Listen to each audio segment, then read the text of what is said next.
Greetings, heroes and Force users, and welcome back to Inside the Tauntaun, a podcast in the multiverse of fandom. As always, I'm Dino Nicandros, and I'm joined by my good friend, Daniel Dawson. Hello there. And today we're catching you up on Mandalorian, 2 weeks worth of The Mandalorian. This is Chapter 21, The Pirate, directed by Peter Ramsey and written by Jon Favreau, and Chapter 22, Guns for Hire, directed by Bryce Dallas Howard, also written by Jon Favreau. And by God, we're Star Wars fans. I don't know who you are or where you came from. I am Iron. I thought they smelled bad. On the outside. Smells like a new car in here. Inside the Tauntaun, this is our opening song. Alyssa, Daniel, Dino, talking nerd stuff, come along. Inside the Tauntaun podcast, please like and subscribe. Hello, Daniel. Yar! Yar! How's it going? How be my friend?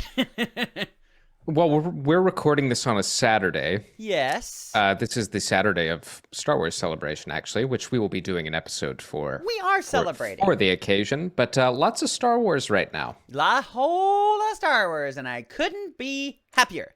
We finished up Bad Batch last week, which we kind of saw as the Mandalorian companion piece. Yes. And we are quickly approaching the end of Mandalorian. Yes. In about 2 weeks, we'll be done with Mandalorian as well. It's coming to a close very quickly. Yeah, it's so funny. Like it's such a combo because I feel like we've said two very opposing things in this season so far. Like at least I know that I have. I've been like, wow, they're wasting no time. And then all of a sudden I'm like, they're wasting so much time. I will say, and we'll break this down. We'll break the episodes down separately. But Yes. the most recent one, Yes. Guns for Hire, it had the internet in a flurry. There was a flurry of activity, and Yeah. Well, I mean, we're gonna talk about we might as well just talk about our general feelings. Do we want to go episode by episode, or do you want to just say our general feelings about both now?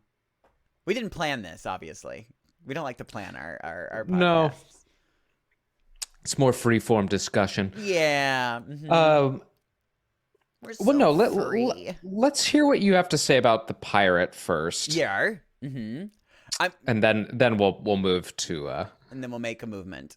We'll make a movement. Yeah. Okay. Great. Sure. So, the pirate episode. It was funny. Like, I don't know how I felt about it when it was starting. I was like, oh, here we go. We're gonna have a little pirate episode. But I kind of really enjoyed myself. Like, there was definitely parts of it that I was kind of like, oh, that's kind of funny. We after we get into our general thoughts, I have some more specific things that I want to say. But generally, I liked it. And I think, I think it's one of the highest rated episodes of the season, which is interesting. I believe so. Yeah. Yeah, I gotta go back to it really quick. I'm 8.4. That was IMDb. Yes, and it is currently sitting as the highest rated. Actually, kind of like by far. I think the one that's not by far. The second episode where they actually go to the Mines of Mandalore, that was just underneath it with 8.3.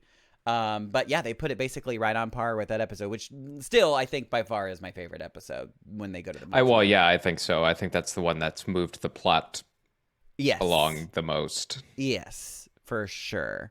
And I don't know if this show really is what's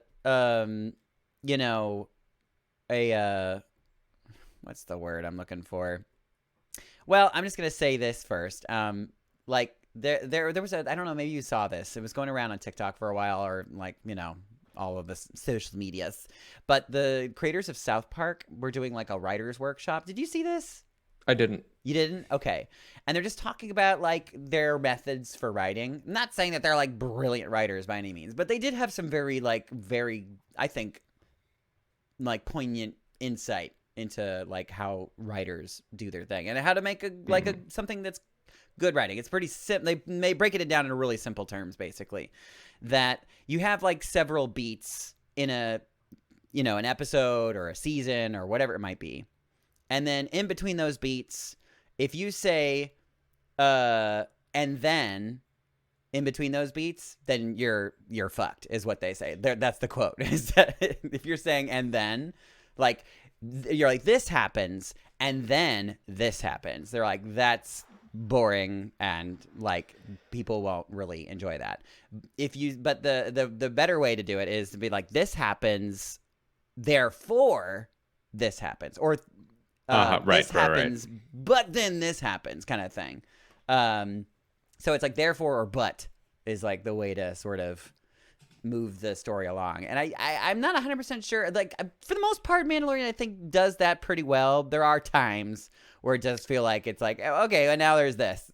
Well, and there's the adage, show me, don't tell me.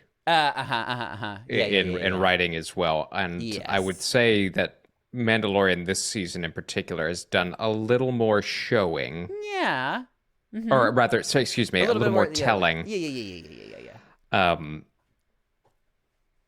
Kind of telegraphing everything a little bit with some kind of exposition dialogue. And and well, we're not really used to the Mandalorians, like, at least so far in this show, we haven't seen the Mandalorians like talk a whole lot. But this is like, there's like a whole lot of like, Mandalorian banter, which I'm not mad about. I was like, I think you're right. There is a lot of, I think part of the reason is they are like zip zap zopping along. Like, they're like, we got to take over Mandalore in the next like 2 seasons, so let's get this done. Well, that's the other thing too, is when I'm so confused, because I was like, with as fast as it was going for a second, I was like, oh shit, they're gonna like take Mandalore back in like 1 season. That seems insane to me. But now I'm not so sure. I'm feeling it feels like they're leading towards like kind of a very like unresolved ending, like with like, Moff Gideon is going to sort of reveal himself, and they're going to maybe try to take Mandalore, but like Moff Gideon's going to like step in the way and be like, I don't think so, you little punks. I kind of vacillate back and forth, but I feel like you could have, and we felt this way about Bad Batch too. Mm-hmm. You could have shortened the season, maybe, and done longer episodes. Yeah, I could see that. And, I would. Yeah, there was that one really, the Mines of Mandalore, which wasn't the Mines of Mandalore. That was like the shortest episode and the best one. yeah. I think it was. I want to say that was the shortest. Isn't that so funny? But they got right to it. Though. Like, it was just yes. And everything else since then has been like 30 to 40 minutes long, or even longer. I think some of them are like 45. Well, I mean, you have to kind of like, I don't know if you're, including like the title and the credits and all that, but I think they are. So, yeah. So I'm not 100% sure, if I would have wanted the season to be shorter or not. Yeah. I think for the sake of getting to where we need to go, and I'm not even talking necessarily about resolution, but mm-hmm. I feel like it does feel like there's been like a couple of episodes where it feels like they were bookended with really important information, and then everything in the middle was kind of like I hate to say. Well, it's almost like they're killing time at moments. Maybe. Which this is purely conjecture, but I know that the Ahsoka show was also in production basically at the same time, and I'm wondering if they're killing time on purpose because they don't want people to be like, for maybe purposes of budget potentially, but also I think there's maybe there with we're gonna get into it when we do with the episode about the Star Wars Celebration, but with this new trailer that came in, it does look like there's a fair amount of money that went into that show. I'm curious whether or not, I mean, not saying that this show looks like, or like this season looks cheap by any means, but because there was some, I mean, like in this episode in particular, the pirates, like some of the visual effects were like very, very cool. Like the ship exploding at the end was like, wow, yeah. Very, very cool. Yeah, some of the best, dogfight Sure. flight scenes that we've seen in this season so far, but I don't know. What do you think? Here was, I think, my problem with Mandalorian at the moment, as much as I do enjoy it. Yeah. It started with seasons 1 and 2 being a little more self-contained, Sure. a little more spaghetti western. Yep. Maybe a little less. Well, I don't know. They were With pretty some real eye-popping episodes, but Sure. but it definitely had a really terrific narrative arc, and I talked about this a little bit a earlier fairly this simple season. one, but like at least it was like the Mandalorian and Grogu Saving were Grogu. they were at the they were the antithesis of the entire thing, and now they're more or less like side characters in their own show. And I thought it was super interesting. On the floor of Star Wars Celebration, Rick Famuyiwa was, I don't remember if it was yesterday or today, I think I heard this. that the Mandalorian no longer the title Mandalorian no longer only refers to Din Djarin. Yeah, like he's not the only main character in the show anymore, in so many words. Yeah, which is interesting. And it is, I'm just not sure. I mean, you might as well like add an that. S to the end of the, Right. You know what I mean? The Mandalorian. Is that just kind of a convenient way to say, well, we decided to make go a this a different Mandoverse, so Yeah. basically, and again, as you said, we'll talk about this during the Celebration episode, but Yes. what we're doing here is adapting Heir to the Empire from Correct. Star Wars Legends, and maybe we're using Mandalorian as the Iron Man of that little universe. You know, And I feel like I don't know if that was always the intention, and maybe this is like do you see like this season being like a redirect in a way, like yeah. yeah Yes, that would Potentially. explain some of the tonal inconsistencies, I think. Yeah, well, I mean, and part of And that too, I think, just comes from having so many different directors too. But like, Yes, well, and that's a very good point, and the fact that Star Wars is equal parts, space opera, high drama, and silly. yeah, And- yes. And I mean, truly, this let's is be supposed to honest. We're not talking about something terribly serious here. No, and like we always make fun of ourselves for like really digging deep on the writing, because like you absolutely shouldn't. It's I guess it's still kind of like it can be frustrating at times, because like like the writing could be like super duper deep if it wanted to be. Well, and Andor proved that. Yeah, Like that. Andor was one of the most well-written shows of the last year. Yeah. Period. Yeah, and it was like a fairly simple narrative, but it was just written in such a way that it was interesting. And that's not saying all Star Wars needs to be Andor tonally. No. And it wouldn't be fun if it was. I You're think that'd be absolutely very right. depressing. But that is very, very true. but I don't think. And that's definitely not what. And I think that we're trying to stay true to the original, themes, like, which is Right. just like fun, Well, and silly and good writing don't have to be mutually exclusive. Yes, also true. Yes. And I don't mean to, like, I'm not bagging on Jon Favreau. I think No. by and large he's done a really nice job with all of Mandalorian. And but, God only knows like what kind of stuff he has to deal with on a day-to-day basis, like with the corporate environment that he's like sitting under too. But I do think your point is well taken, in that this season does feel like a bit of a redirect, even though I will We're say sort of like during transitioning into a new narrative. season 2, I do remember you, Alyssa, and I had a discussion about what the Mandoverse could evolve into, and I think we had some preliminary thoughts, like, oh yeah, I mean, we know that Ahsoka series is coming down the pipe, and they could definitely bring back Thrawn. What if? Mm-hmm. So it was always a natural progression, but I wonder, especially with the announcements this weekend at Star Wars Celebration, if Yeah, we're kind of like starting to make this episode into like our 2 episodes are becoming 1 episode, but yes, no, but it's relevant to it is. what we're talking about at this moment, Totally. in that it does feel like this season is purposefully trying to lay the groundwork for that. Yeah.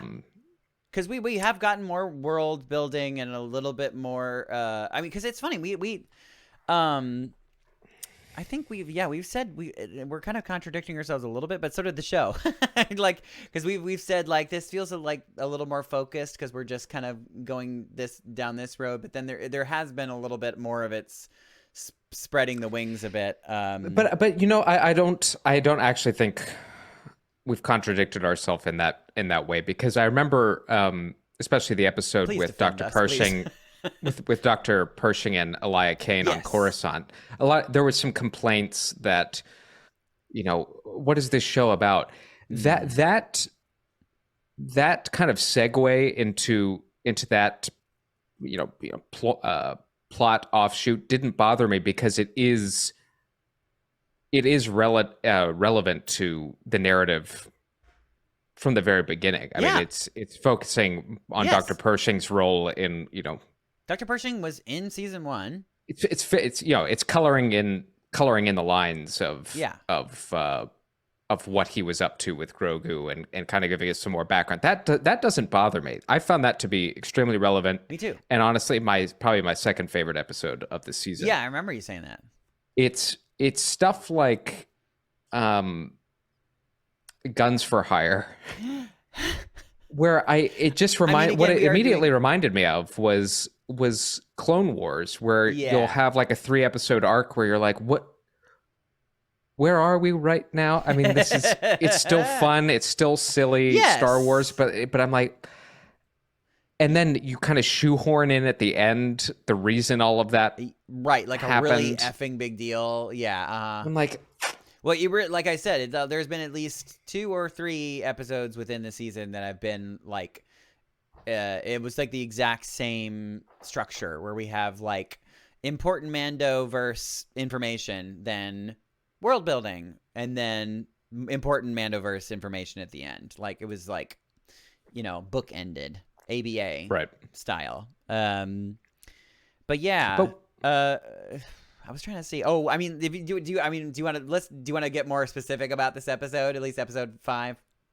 So yeah, let's go to the pirate. Yeah, the pirate. Yar. Because we're gonna have all sorts of more feelings going in. But So at the center of this episode was the pirate king Gorian Shard seeking his vengeance for his boy Vane getting kicked off. I mean, the planet. God rest his soul. He was I really did love his. No body, no death. Yeah, you're right. That's right. Thank you. But yeah, I really did enjoy his like Muppet quality. It did look very particularly the hologram looked very Muppety. Yes. But yes, I will miss him. He was great for those 2 episodes that he existed. And he was voiced by Nonzo Anozie. Oh yeah, right, from Game of Thrones? ? Was he in Game of Thrones? Am I crazy? Yes, he was the guy from. He was the High Magistrate of one of the slave cities. Yep. My Game of Thrones. I'm not in Game of Thrones mode right now. I know, same. When Daenerys goes, Alyssa never lets us. Yeah, because she doesn't like violence. It's very spooky. But yes, rest in King. Rest in King.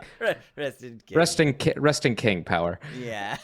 Rest in power, King. Huh? But so interestingly, we had like 2 stories going on within this episode.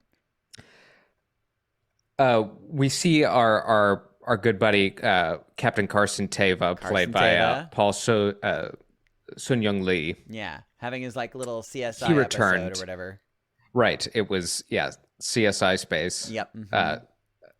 And he mentions, or rather, he has suspicions that this pirate assault is perhaps a front for something more sinister happening. And my question to you is, me? do you think to you, and maybe Daniel, all you out there, and to you as well? Yeah, we're staring at you with the camera.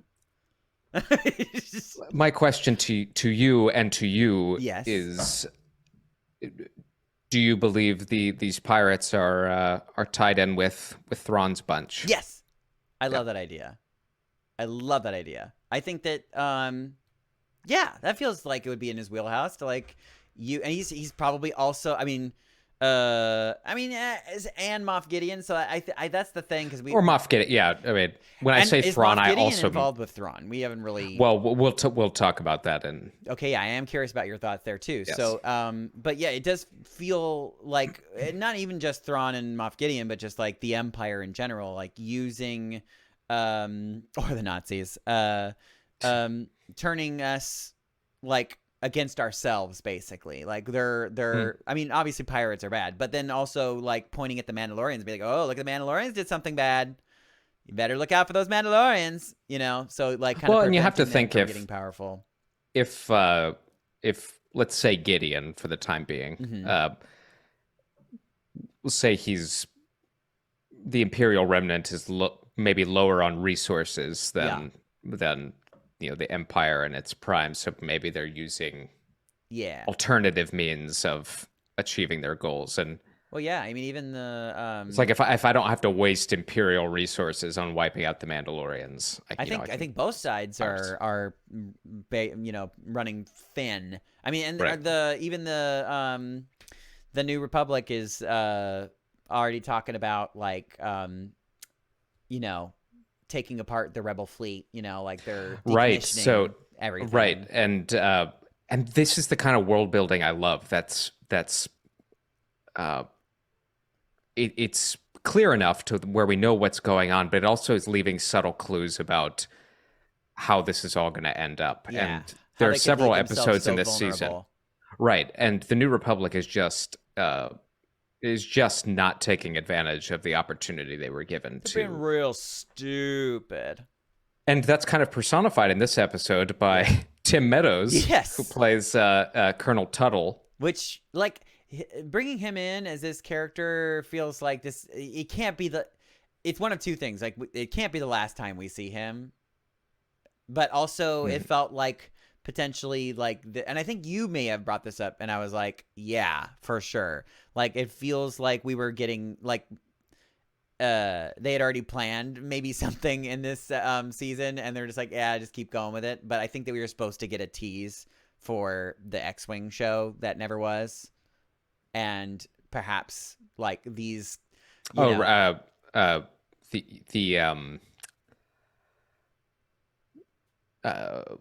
you mean the Cara Dune? Yes. That whole business. I am curious whether or not this was going to be kind of like, and potentially like it might have not even been the Carson Teva. It like maybe he wasn't even going to be like this. Well, probably would have been her episode potentially. The point I had made was that we had Cara Dune's show, which was scrapped, right? But could they now be replacing Cara Dune with Carson Teva and maybe some others? And Zeb! Freaking Zeb! Oh, man. Wait, we'll get to Zeb in a sec. Oh, man, I want to talk about Zeb. I love him. But the addition of Tim Meadows, who I thought did a great job. Yeah, I really like his character. And choosing him specifically to play this kind of aloof and I don't know, just he's sitting at a desk collecting dust, just doing bureaucratic stuff. I think it really does speak. I really don't want to be bothered. It's like I think it does speak to the rot that's already developing in the New Republic, and then make matters worse. Elia Kane. The fucking Elia Kane. Why do they trust these people? They're literally got a scarlet letter like on their fucking jackets. It's like what? And the exchange between her and Carson about it's like, what are you talking about? You didn't see the light. You were captured. Yeah, like, right. And quote unquote, like rehabilitated. Yeah. The fact that it makes me angry that they do trust them so easily. But we have to have a way for us to understand why they, even though we don't completely understand, and it doesn't mean that it couldn't have happened. And I Right. think that they are definitely like laying down those bricks for us. Right. Yeah, it doesn't make it less annoying. It's at least giving us a reason. So it's like, yeah, so far the New Republic is filled with a bunch of dummies.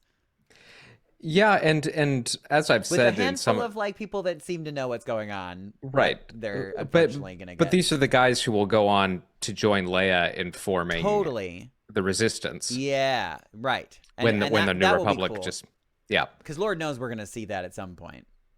Oh, I think so. I'm counting on it, Yeah. and I mean, that will be in our next episode. We'll have that discussion Yes. regarding some of the announcements that have been made this weekend. well, and it's not a stretch to imagine guys like Carson Teva being at the forefront of that Easily, yeah. development, which is great because I Paul Sun I love him. I keep stumbling over his name, Sun Young Lee. He's so freaking cute. Yeah, and he's a diehard Star Wars fan. If you Which follow I his love. social media, so it is very cool to see him get to I'm happy for live him. out that dream. You mentioned Zeb. Zeb! That was a very important moment. He looked awesome, He looks so good. and Steve Blum returned to play him. Yeah, and, which I'm so happy. I mean, like, how do you not like? he looked so good. He looked so great. Yeah, and it was And like a barely like a little like you sneeze and you might have missed it, but like he, for the little time that he was on screen, the detail that they put on that character's face alone was like really like you could see like his face pulsing like when he like clenches his jaw, you know what I mean? Like you could Well, and the expressions, the like, expressions they did a were very good lifelike, job.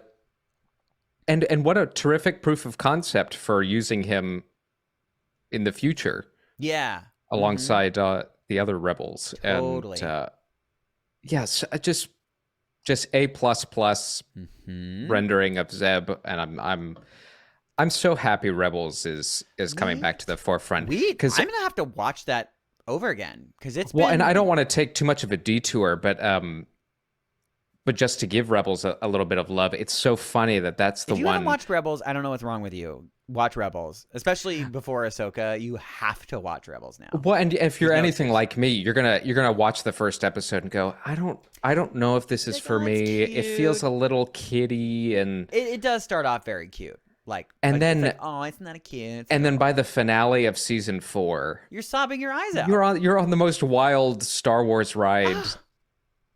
It's magic. It is a masterpiece. It's a real good. It real good show. it is Star Wars through and through, Yeah. and it does combine what we were talking about at the top of this episode of the space opera elements, the drama, and the lighthearted silliness and just Yeah. absurdity that is sometimes Star Wars, Yes. It was done. or a lot of times Star Wars, and And So Zeb the was fact- just like it's funny. Like Zeb kind of started out as like I don't want to say like an eye roll character, but like it's like it's the classic. he's the grump. Yeah, the classic Yeah. grump. He's just like Yeah. "Rah, rah, rah," and I like it's like you got to have that character for sure. But like you just fall in love with him. He's just And then you find out, his planet was wiped out. Yeah. And by a genocide, like really dark stuff. And then, spoiler alert if you haven't seen right. it yet. but no, right, it's, I just ruined it for you. But but truly, he like all the characters. They were really well built. I'm just so glad that they are coming back to the forefront of Star Wars because it Yes. was truly one of the better Star Wars stories told in recent times. Yeah. Um, I mean, and yeah. Oh my gosh, I can't wait to talk about that. Can't wait to talk Yeah. about it. But Zeb, good old Zeb, he's back. Yeah, I wrote down that Din and Grogu are becoming side characters, which it's not terrible. It's just like it's just like a little bit weird at first. It's like Well, until we see some real progression with Grogu, yes, which we got in the episode prior when he was given his armor, like we got a little forward yes. momentum with and what the they one plan on before doing that, with where him. he like almost said his first words, and it was like, oh, Right. But I'm still in the camp of like, why did you bring him back? Oh, At Grogu, least this you mean? at least this soon after that finale, you know, Yeah. where that was talking about peak Star Wars. That was For sure. That was peak Star Wars. Oh, yes. Um, And you know what? Truly, I mean, he didn't necessarily have to be like, he could have been back in the show, but I mean, like, and of course that I think that the show already like has a lot of like stories all over the place, and so it could start to get pretty messy. But like, you know, having Grogu back with Luke, and they're still having their little powwows and stuff like that, and maybe that's where he has his flashback about you know, how he like got in touch with Jar Jar Binks. yeah, right. Yeah, and then, you know, and then they could have found each other, you know, in the next season, or maybe at the end of this season. I don't know. Or what if it, you know, I think the real hang up is the fact that they reintroduced him in the Book of Boba Fett. We've talked about this before. If they hadn't done it during that show and instead made what happened in the Book of Boba Fett the first 2 episodes of this season, I somehow think that works better. Yeah. Because, you know, it's been 2 years. Like, Sure. we've spent a lot of time away, but because we saw Grogu randomly, or not randomly, I mean, it was done as it was done. I just mean random in the sense that it was done in another character's show. Yeah.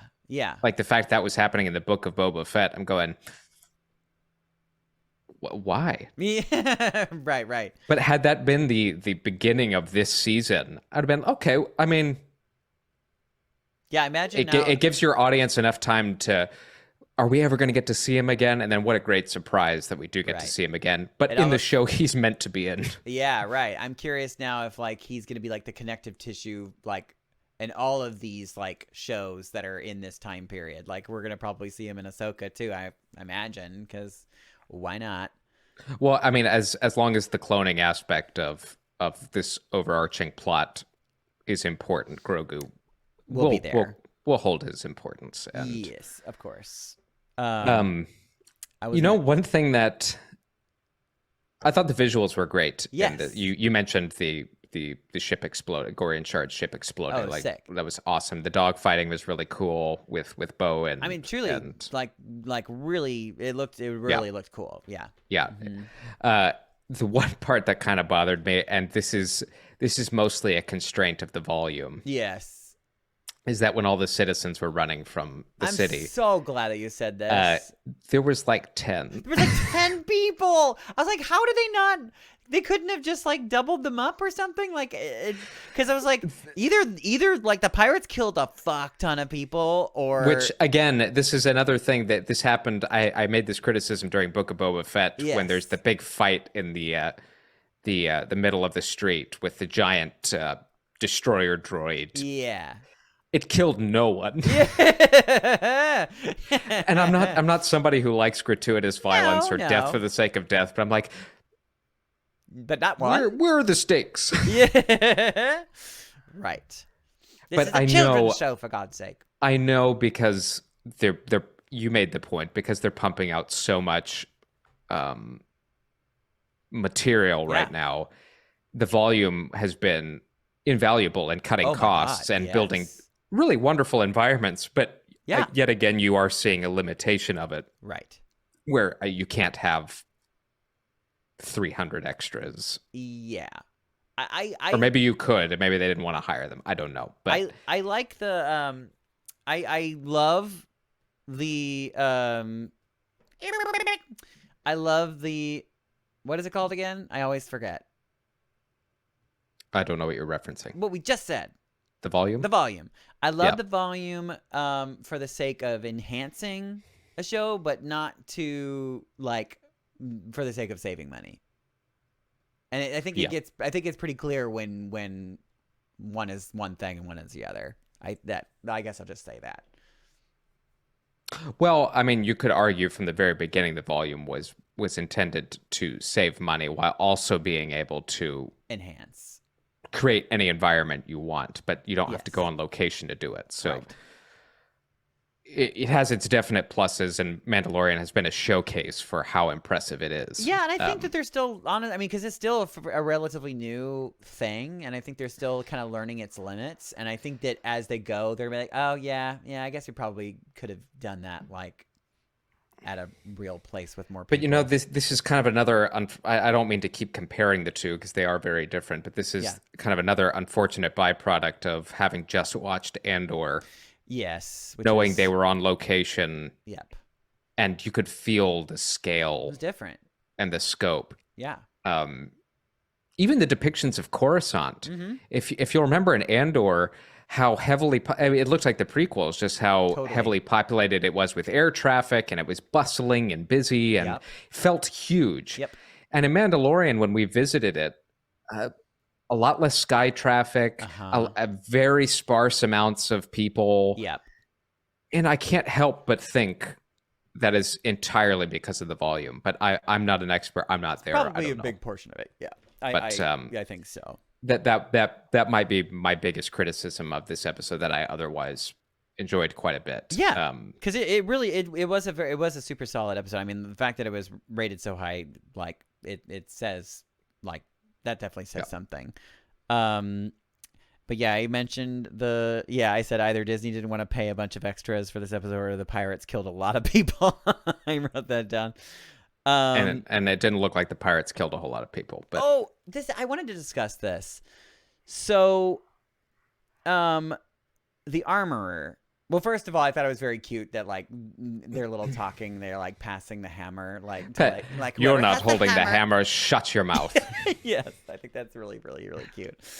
But yeah, so the armorer is kind of like, I don't know. I'm a little not sure, and I'm curious what your thought is about it. The armorer is kind of having a little bit of a come to Jesus moment. Like it's one of two things. Either she's like totally full of bullshit and like she's up to something, because that's kind of why like her choice doesn't completely make sense in my head, and that might be the writing, or it's purposeful to make us be like, huh? Like they're like trying to make us be confused. But the fact is like, because at the end of this episode, she's just like, yeah, take off your helmet, you know, like right. You walk two paths. Yeah, you walk in both worlds. Yep. Yeah, fucking just take it off. Like all the stuff that I've been saying for the past 3 seasons. Like so because like it is something to be said. Like if you want to compare this to like actual religion, because we've been doing a lot of parallels like with religion in this season, and the Mandalorians, or at least this particular sect of the Mandalorians.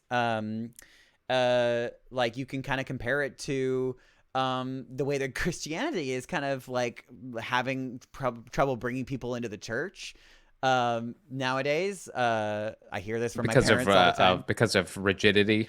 Yeah, it's a little like it's old fashioned. Like, people are like, I don't want to organ hymnals, like all that, just like that. Like I feel like like the armor is like having her moment where she's like, yeah, let's bring in a rock band and like have them all like do the praise songs. Like that'll be cool, right?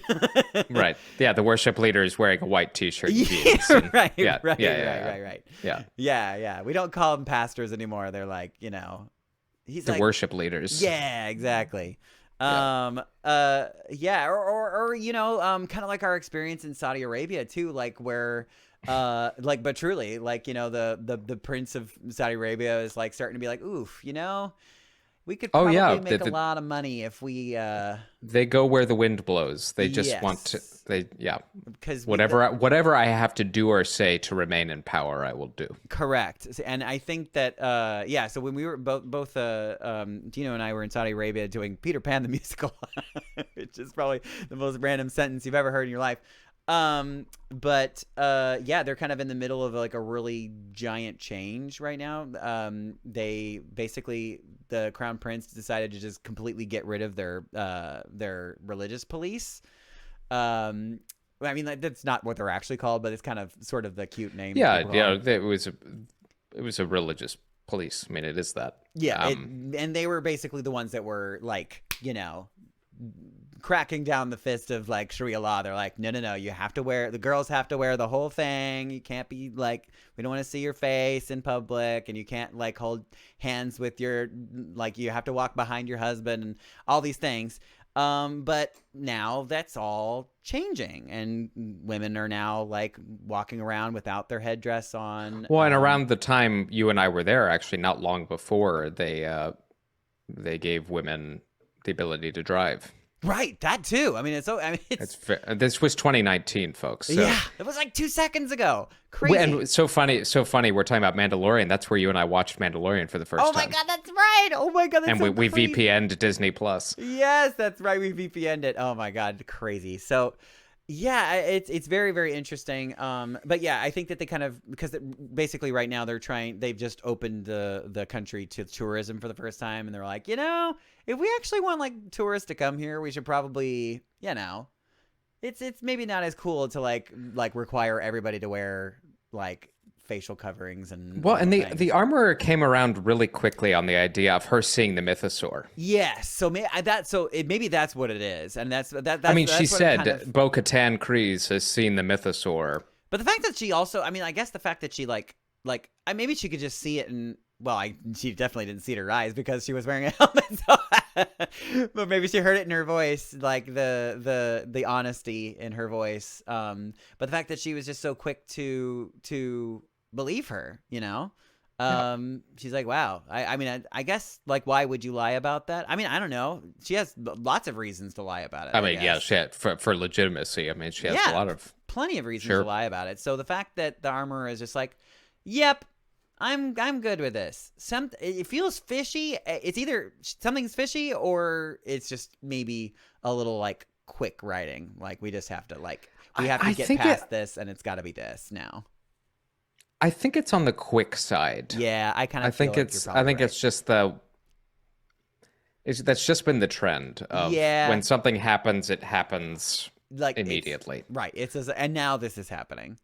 And I think so that was my whole spiel about like the South Park creators talking about writing and stuff like that. It felt a little bit like that. Right. And now and then the armorer decides that being without your helmet is fine. Which kind of, like, I think that there was probably one extra episode where like somehow she was able to prove that she did see the mythosaur, or I don't know what, like that could have been like, now I'm convinced, but that just wasn't there, so I was a little confused at her choices. But either way, yes, now Bo Katan is leading our merry band of Mandalorians. Yeah. Well, she said, yes, we're going to take back Mandalore. I was like, whoa, we're going and we're doing it. We're doing it. Okay. It's happened. Yeah. And then we got... And cool that they now have a home on Navarro as well. Yeah, that is Karga's cool. given them a new home. Yeah, and I'm for not an sure episode or two. How like short-lived that'll be or not, but because it does sound like so we got this big teaser at the end of the episode, where we went back to the CSI Space Edition, and they're scanning the ship, which they found. Was it sort of happenstance that he came upon it? Which also seems kind of like I think so he mentions when he goes to Coruscant that Moff Gideon never made it to trial. Yes. And also that Cara Dune was taking him. Yes. So this is potentially like they didn't say it, but this is probably like the way of saying it without saying it. Like, if they had to explain it, that like this is how Cara Dune dies. Or died. Sure, maybe. So Carson Teva says that Moff Gideon doesn't make it to trial, right. And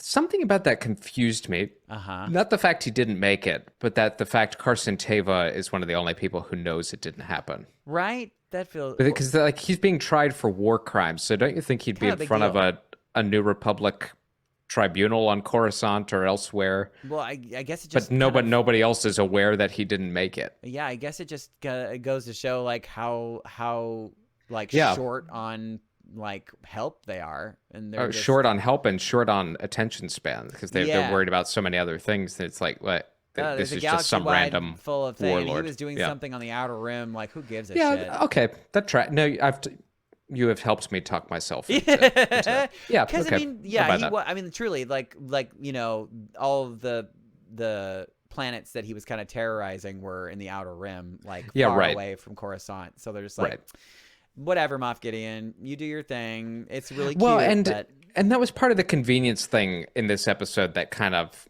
I don't know, that thought kind of gave way to other thoughts when Carson Teva knew exactly where to find the Mandalorians. Right. And then somehow knew R5 was with them. Yeah. And how would Carson Teva knew R5 was just one astromech out of probably many hundreds and thousands that served in the rebellion. So I was kind of like, is this all sort of a way to go, oh, there's R5 from A New Hope again. And, yes. And acknowledging his role in the rebellion. And I was just like, okay, all right. All right, fine. Yeah, all right, fine. And I will enjoy it and I will have fun. He flies all that way to say your friend Grief Karga's in trouble, just letting you know, and then he flies away. And I was like, can you please help me do my work for me, please? Because nobody else wants to do it. Thanks. I was like, okay, all right. It's it's the theme of everything just happening. Right. Like that. I know. And Din Djarin's like, yep, all right, sure. And then while ironically feeling slow at the same time. So I don't know what that's about. Mandalorian's being used as a tool. Yes. But yeah, so going back to him finding this ship, this transport, by happenstance or whatever, by scanning the ship, he sees what he believes to be like something shards of Beskar. Yeah, so he's assuming that this damage was caused by Mandalorians. So, it leads us to believe that this Lambda shuttle was broken into by Mandalorians, and they sprung Gideon. Okay, so yeah, it's all. Let's theorize. Let's do a theory Thursday. No, it's not Thursday, but you know what I mean. What is your thoughts and beliefs about this? I'm curious to hear your thoughts because I've got some. So I think there's two schools of thought here. Oh, sure.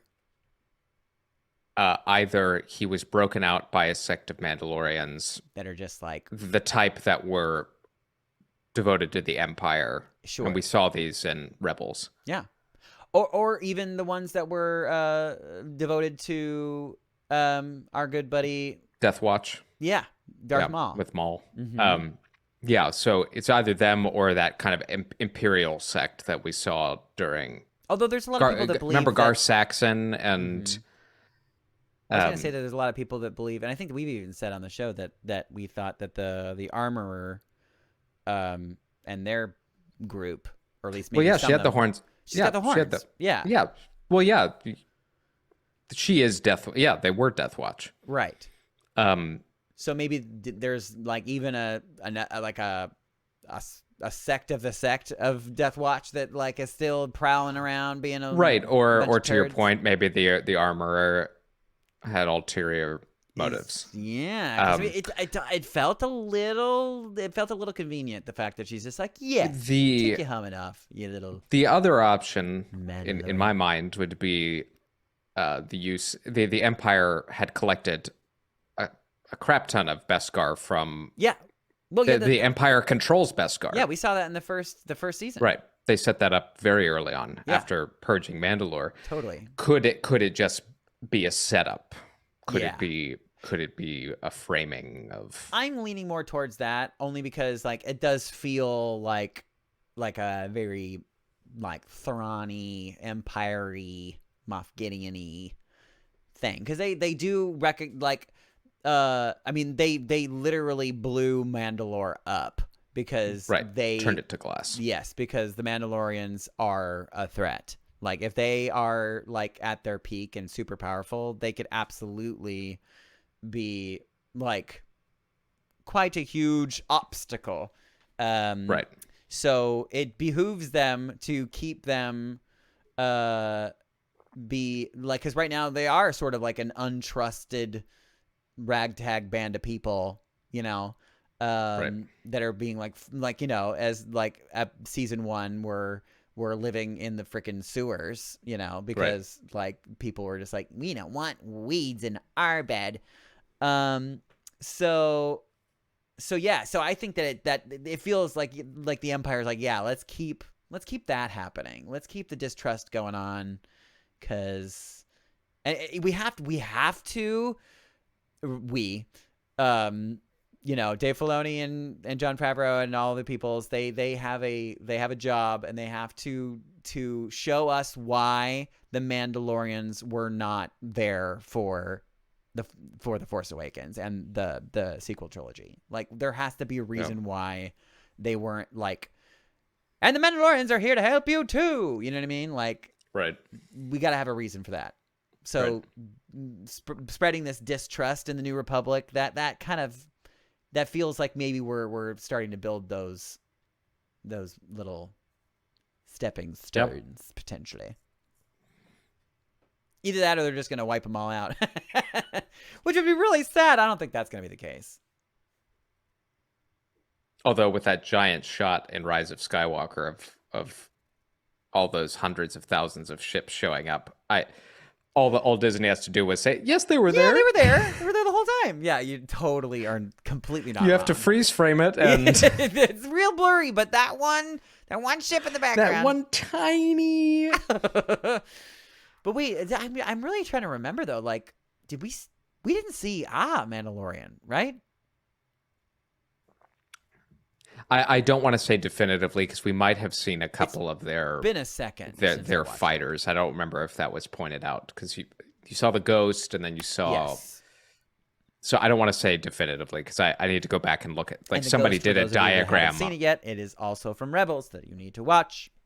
But somebody did a diagram of, like, as best they could, of what ships they could see and of what variety, and there might have been. But maybe. Anyway, I digress. Who's to say? But yeah, so Gideon has been sprung, and yes. I would love to hear all of you, pointing you at the camera, all of you out there, if you have any opinions about what that is all about. And then I got very excited for the next episode, Guns for Hire. Yes. Because it was like, oh, we're seeing Gideon now. Like, oh boy, or I mean, who knows? Even like a Thrawn right. It's like things are happening now. We're getting juicy, and it's Bryce Dallas Howard time. Yeah, we all love Bryce Dallas. Yep, we got it. It's coming. Here we go. And in lieu of Moff Gideon, we got Jack Black and Lizzo.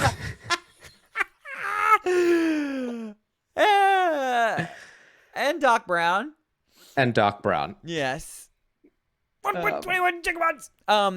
We had so many cameos.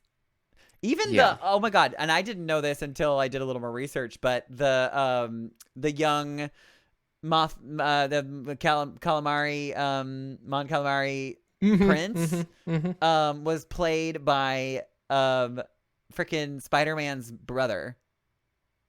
Tom Holland's brother. Oh, yes. Really? Yes.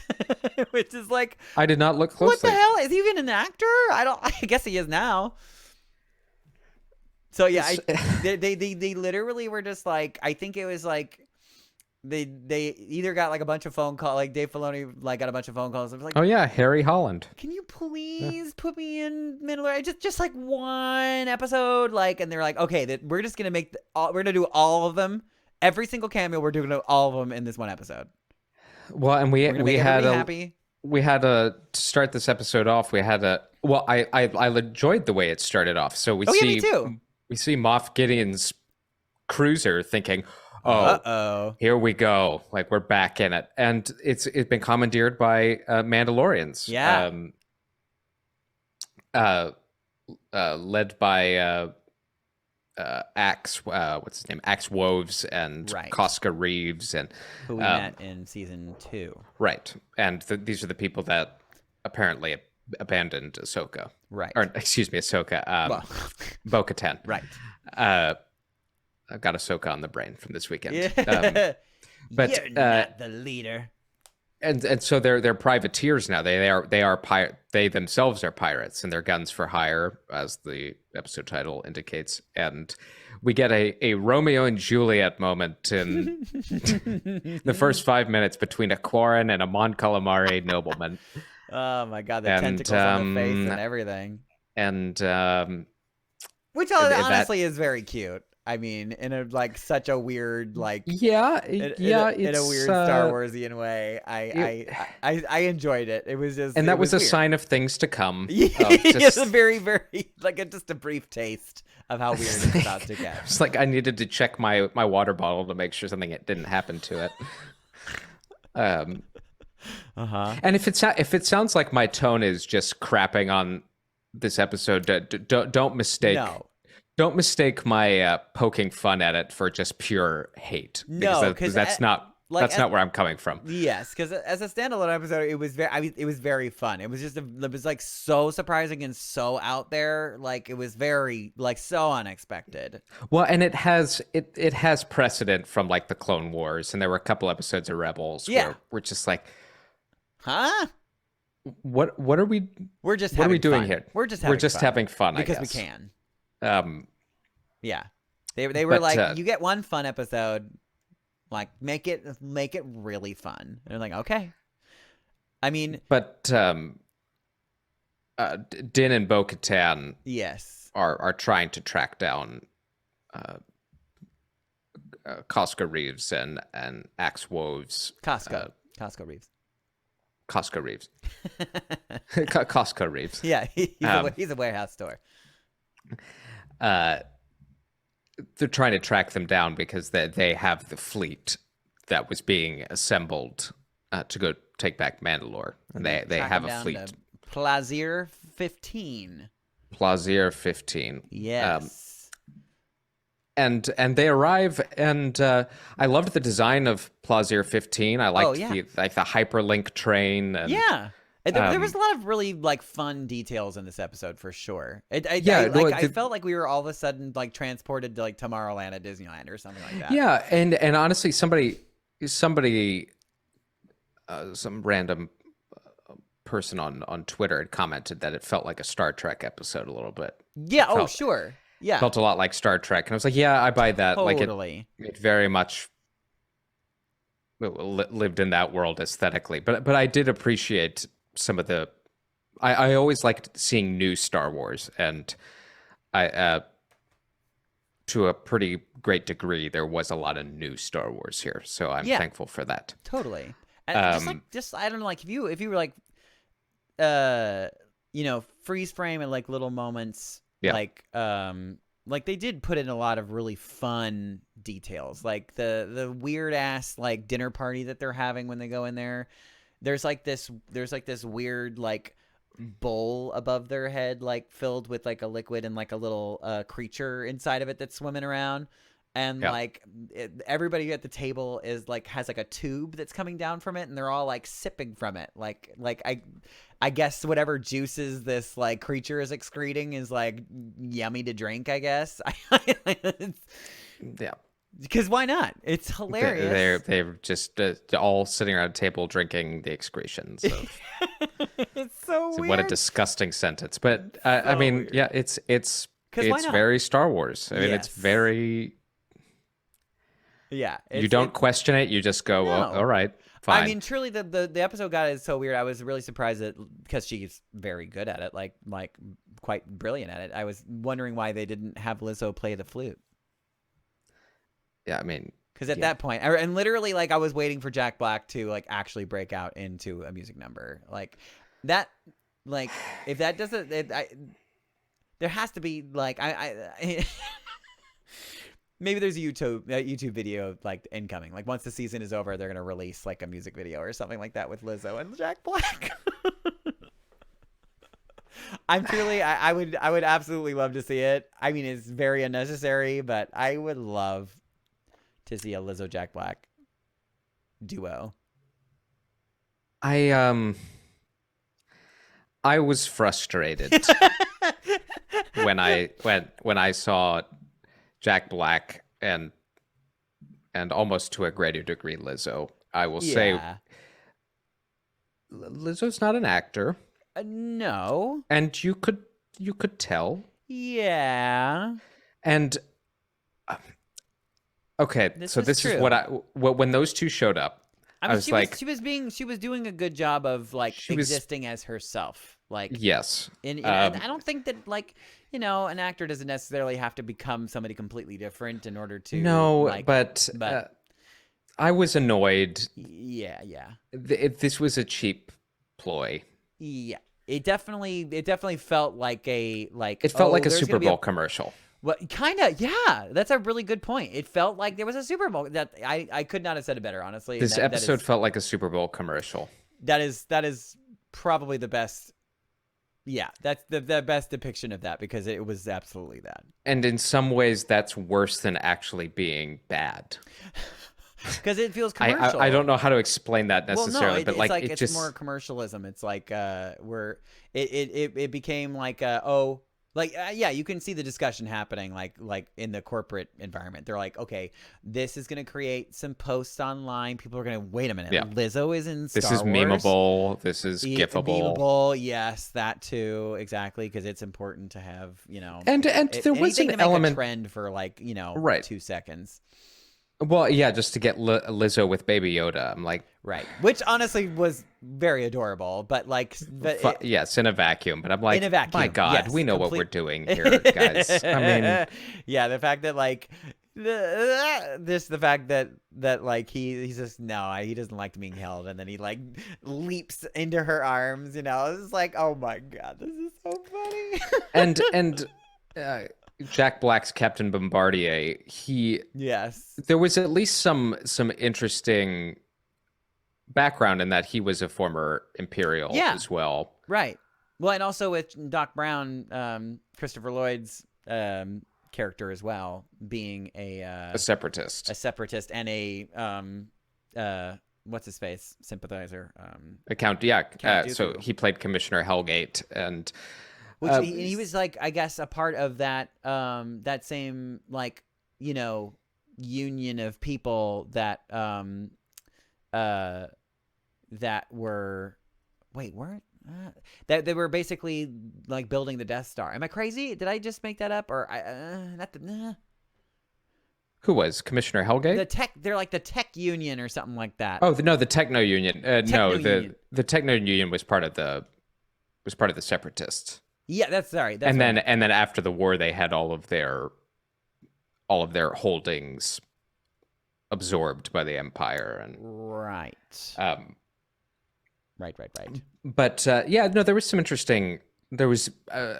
some fascinating world building in that sense. And also, I really didn't even. I guess maybe it might have crossed my mind at some point, but not quite like this. We're just kind of seeing we've been seeing a lot of the peoples being oppressed, but we've never really even thought twice about the droids. So now we're getting droids rights. And while Dave Filoni didn't write or direct this episode, it again takes a calling card from some Clone Wars episodes. Not Clone Wars, Rebels specifically, where or Bad Batch even, where you're dealing with rogue separatist droids or separatist holdouts. I mean, there's a lot of that. So it was a nice way to kind of find yet another way to bring the prequels closer to everything else. Totally. I think another thing that and this is another kind of like convenient writing thing maybe. But Din Djarin seems very kind of just along for the ride, in a joyful way. He's just when they he's kind of asked to do things and he does things. They're okay, in order to get this information, I'm gonna need you to like go on this little CSI adventure, like looking for the rogue droid. And then he's just like, well, what do you think? And he's just like, you had me at battle droids. Like, I can't wait to get out there and kill some battle droids. Like, it was like a fun thing for him. And I was like, that felt, for whatever reason, it felt out of character, and maybe not. Maybe it's just like showing that he's grown, you know, like he's sort of like not as serious as he used to be. And he's like a fun dad now. Yeah. Are you Googling something? What's happening? No, I'm considering what you're deep pondering. Yeah. Yeah, no, he's just along for the ride. Yeah, he's like it does feel like he's just like yeah, sure, whatever you say. Kind of now. He's definitely not in the driver's seat anymore. Yeah, which feels maybe out of character, or this is part of his growth. He's like, and maybe this is one of those episodes that will come back, you know, maybe once this season is over, and the full context of the arc is known, that maybe we'll look at it a bit differently. Oh yeah, potentially. For instance, just the convention of nanodroids being. Yeah, I didn't even know that was inserted into maintenance fluid. I wonder if that's yet another way, you know, the Empire could potentially F with everything. You know, F with the New Republic. Totally. If that's just setting it up, not saying that's it's related kind of a huge to deal. Like you know, microscopic droids. Like, the more I thought about it, Star Wars yet. In the moment, I was like, okay, like. Just go with it. It's wacky Star Wars. It's a little bit on par with like midi-chlorians, honestly. Yeah, maybe. Yeah. It's kind of like it's almost like it's not the same, but it's kind of the same. Although midi-chlorians have grown on me, I have to say, the idea. They have definitely done a lot of cleanup on. But my thought here, the longer I've thought about this episode, is why introduce the existence of that kind of technology if perhaps it doesn't pan out to be anything. It doesn't make an appearance later on. Yeah, it has to be. It has to come. Maybe. I mean, or maybe not. Maybe this is just. Well, I mean, you know, I don't know why I just thought about this, but like, God, I mean, this is the beginning of the season. We were talking about Taika Waititi, and like, he's still not in the show. I like, so did they just drop that? Is it not going to happen, or like? I suspect IG-11 will show up in some capacity. Yeah. Yeah. But that's the thing, when you do take detours, and I'm straying away from the word filler because I think it's overused by critics and unhappy fans way too often. Yes. Because at least as far as you, Alyssa, and I go, I do think we attempt to find the good. Well, not just the good, but the meaning in why things are done the way they are, and yeah. When they don't, even if it's not immediately obvious, we'll fill in the blanks. Right. Always, yes. Right. because writing is a difficult job, and and storytelling is a difficult job, and so it is really easy to sit here and pretend like, well, my way would have been better. Yeah. I'm not sure I have better ways necessarily. Yeah, classic Reddit mentality.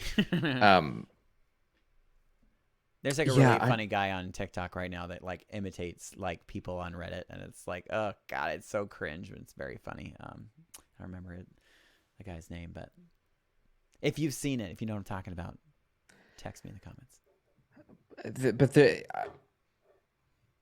I have a feeling they wouldn't have introduced something like that without maybe reintroducing it later. It seems like such a way too big of a deal. Like, unless it happened in a vacuum, like it was like in that, like that is the only place that those little like microbots have ever existed, and now they will never again. Like, yeah, I don't know. Feels a little too convenient. I feel like and it's gonna pop up again.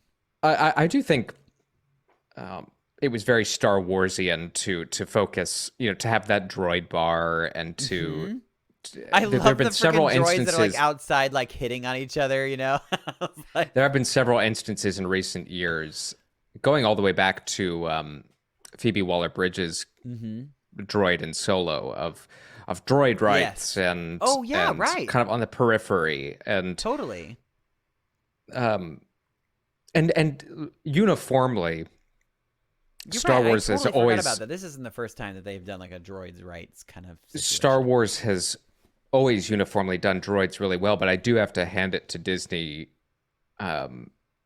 Their new droid designs that they've introduced in their 10 years plus of about 10 years of stewardship of Lucasfilm have been pretty phenomenal across the board. Absolutely. So I did like the emphasis on. And they're not shying away from puppetry either, which makes me very happy. Like And practically building these droids to work in real life is really. It's magical. It's cool. It's magical. Very, very much so. Highly agree. But this episode did perplex me. Like the chase, chasing the rogue droid. Yeah, we did chase get didn't make a ton of sense to me because, and it might have been the way it was edited, but potentially it just making weird twists and turns that didn't make a ton of physical sense to me. Maybe I think really it stripping it down. It almost felt like just a means to show us what life is like on planet Pleasure 15, because you get like a very it's like a really quick tour of the city, watching people at the shop, getting food and walking down the street. You get to see the whole but yes, I agree with you. It's just weird. I did think it was interesting when Commissioner Hellgate was confronted by Din and Bo. That's Christopher Lloyd. Christopher Lloyd. He mentions Count Dooku being cut down in his prime by a Jedi enforcer, and he's talking about Anakin, right? Yeah, but I actually think that's a nice little bit literally cut down. That's a nice little bit of cover for the idea that most, the galaxy is huge, number one, and not everyone's going to know who Anakin Skywalker was. Sure. So there's still a large amount of people out there that are blaming the Jedi for the fact that they're impoverished or whatever it might be. Yeah. Right. And it just gives added cover to the idea that when Luke Skywalker, when he rushed on the scene, I've heard people ask the question, well, wouldn't everyone know he was at the very least, wouldn't they know, you're the son of Anakin Skywalker, not necessarily knowing what happened to Anakin, but you're Anakin Skywalker's kid. Probably. But this kind of helps fill in the idea that not everyone's going to know who Anakin Skywalker is. Yeah, it is good. The name Skywalker isn't going to resonate galaxy-wide necessarily. Yeah, and it's easier to believe how he became a legend so fast. It was just this distant memory. I was I'd heard pray tell of some person that existed, but I don't really know the whole story. And urban legend. Yeah, right. And it also becomes it's nice. It makes the universe feel bigger than right. Yeah, which is good. And that's always been the concern. We've voiced it several times with interconnecting these stories. Mm-hmm. You just have to be careful not to rope too many people in, because then it just starts to seem that's where I was with R5. Yeah. Which is such a random little thing that really shouldn't bother anyone. But I was this galaxy feels small right now. Right. Everyone's starting to know each other, and yeah, absolutely. Everyone, and my connection to this person is, oh my God, your father. Oh my God. Your father's fault. For all those who are not watching on YouTube right now, he has a picture. I have a picture of his dad. of me and Papa Palpatine at Star Wars Celebration. This was 2015. I have another one from 2017. And clearly Palpatine heard us talking about him and he got do it. Yes. Your time is up. No. Oh shoot. Oh, but yeah, just the convenience and making the galaxy small. Well, yeah, feel you really small. think about it, you need to avoid it. Just on our planet alone, we have like a system, like we have like a social media thing where like a hive mind, so to speak, you know, where anybody could know like about anybody at any moment. Yeah. And there are still like people who we think are like the most famous of famous people. And you know, there are billions of people on this earth, and not everybody knows who Lizzo is, for instance, you know, since we're talking about her. I mean, she is like a ultra star, but like not everybody knows who she is. So you can imagine that an entire galaxy that like, you know, yeah, I'm sure there's probably like a handful of people on each like planet that might know like Lizzo's, because she's got very catchy tunes, you know. Maybe it's spread far and wide, but and that's a good point, because then you think about like Twitter and YouTube, and we cite those two the most as far as being a cross section of fan opinion. Yep. And also where an inordinate amount of toxic fandom lives on these platforms. But guess how many people aren't on Twitter or YouTube? Well, also that too, yes. You know what I mean? Like, so I would venture to say a vast majority of Star Wars fandom isn't on either of those platforms. You're very true about that. And going back to just on this, you know, piggybacking on my own thing, I think that like even within our own community, we have like a very like where something feels so cut and dry. You're like, how could you not think this? Like, it's still so completely split. Like sometimes even 50-50 in some certain you know, where you think like, no, what you think is like absolutely evil, and then the other side's like, what are you talking about? Like it like all of this is believable, I guess, is what I'm saying. Yeah, right. A lot of the stuff that they're putting forward is like, you know, we may look at it and go, that can't happen, but I appreciate a little, even a little detail, like and how someone references what happened to Count Dooku. I think that's really a nice touch. Nice touch, for sure. This episode ended with quite a huge thing. Which just felt completely out of place tonally for what was happening moments before. Yeah, I felt like it did a disservice, because it was it should have been like a pretty, I mean, they did try to make it cathartic with the music, and it was kind of like a fairly slow motion-y feel to it, but like it still felt like with the weight of what happened just prior to it, it like, yeah, it kind of diminished it a little bit, I'll admit. So Bo challenges Axe for, you know, she asks for the fleet. It's like, we need the fleet. We're going to take Mandalorian. He's like, no, thank you. And she's like, I challenge you. And they have a little fight, which had some pretty good choreography, I think. Yeah, something like, I don't think it. I don't things too, which is like the use of the jetpacks. I like the use of the, you know, her use of the jetpack, her shield, and her little like, you know, whatever, the little thing that shoots out with the rope on it, and those things. Very cool. So Mike, and she beats him pretty soundly. But then we come to the question of the Dark Saber. Right. Do you buy the technicality that is introduced that gives Din the reason to hand her control of the Dark Saber? The answer is yes, but I just disagree with the timing. It was so silly, because I actually called this like in episode 2 or 3, whenever they went into the mines and she like saved him. Because I said, I was like, doesn't this kind of mean like, why did, like, was it you or was it Alyssa that was on that episode? I can't remember, because we talked about it.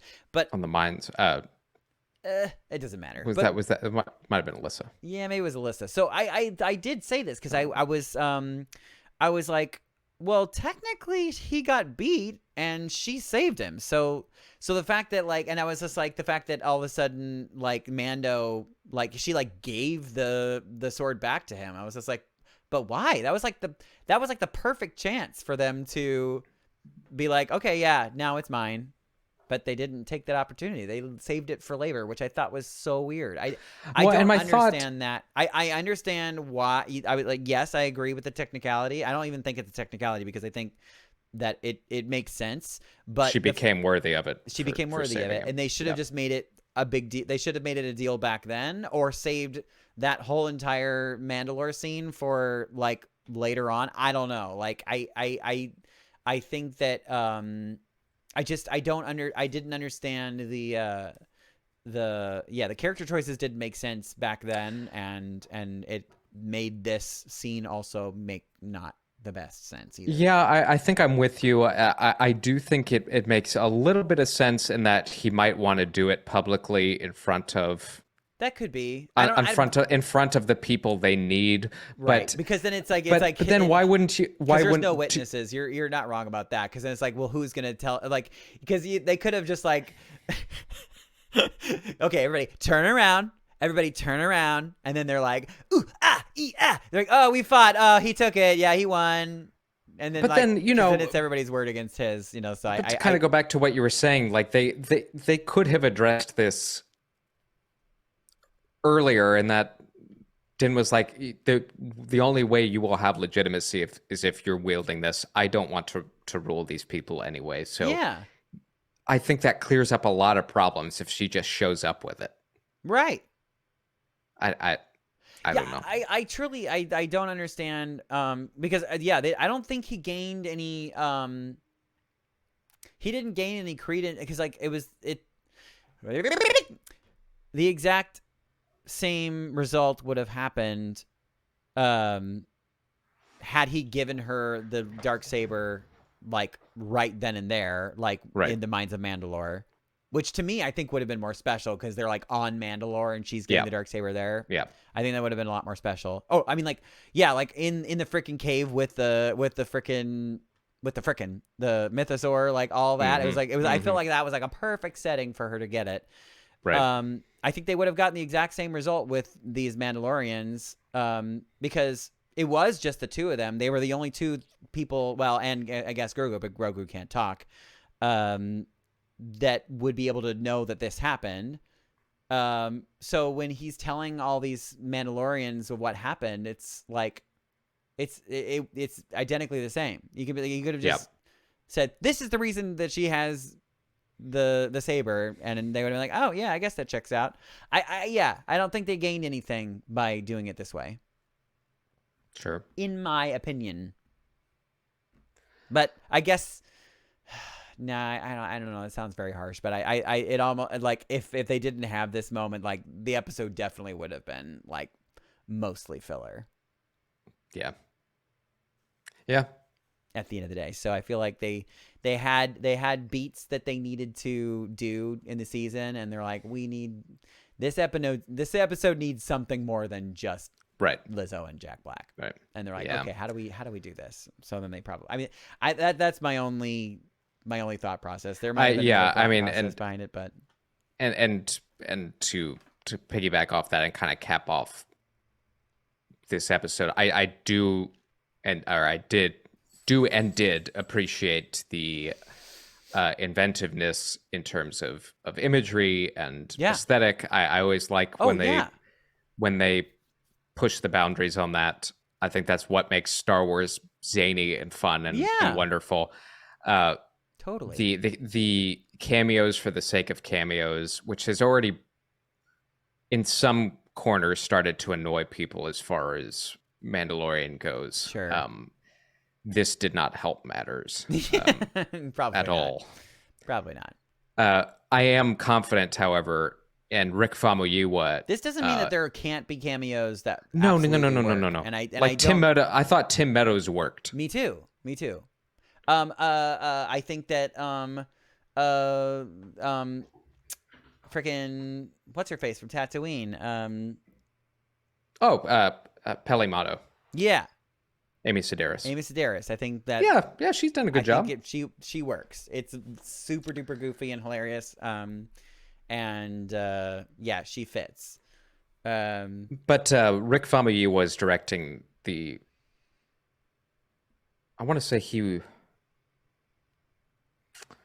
Let me double check that. I thought Rick Famuyiwa is he doing the next one? He is doing the last two, I believe. He's doing the last two. Okay. Yeah, I'm almost certain about that, yeah. Because I couldn't remember if they were giving Filoni an episode, but I don't think he directed one this year. Didn't he? Am I crazy? Did he? I thought maybe it was like, was it episode 2, like The Mines of Mandalore? Maybe he did that one. Am I crazy? Please hold. Let me see. I'm checking. No, he didn't. That was Rachel Morrison. Yeah, I don't think he did one this season. Well, to my knowledge. me down. But Rick Famuyiwa was. I was just gonna say Dave Filoni probably was. Ahsoka, busy yeah, with he was Ahsoka. very busy. But Rick Famuyiwa was directing the final 2, and despite some of the tonal inconsistencies, I'm expecting 2 bangers of episodes to close this out. You're right. They're good at finales. Yeah, they definitely are, and they're good at. They're good when they get to the point. Yeah, right. But well, I'll put it this way, because they're good when they get to the point in a justifiable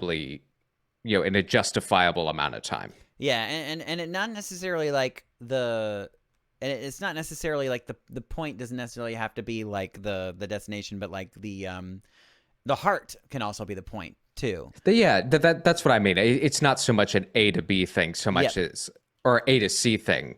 As long as B needs to be really interesting. I think. Right. And truly was it season 2 or 3? Shoot, this is season 3. Season 2. Yeah, this is season 3. Excuse me. 3. This is season 3. Yeah. Where am I? Yeah, the end of season 2, like that. I mean, I'm trying to remember back, 'cause I mean, there were some pretty heartfelt episodes before that episode. Yeah. But well, yeah, when Grogu's abducted, and the episode when he meets Boba Fett, and there's some really great.